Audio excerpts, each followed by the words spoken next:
Just a little update on the 84. We're going through some of the pieces we need to replace. We started at the front. We can save that. That looks okay. Needs a little bit more work. But we come back.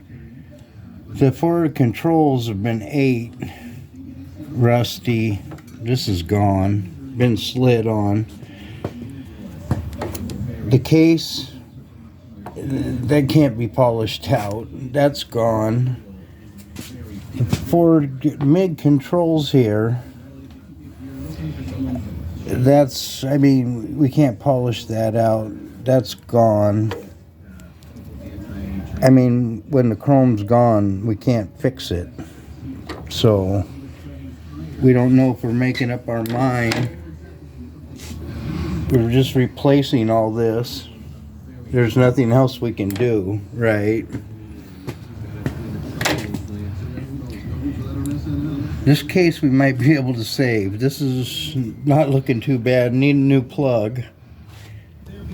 Mid controls. I don't know if we're gonna KO this and put the front on or keep them.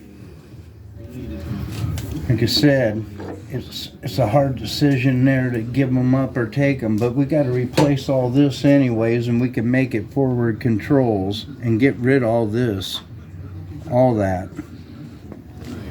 So what would you think about removing the mid controls and just keeping the forward?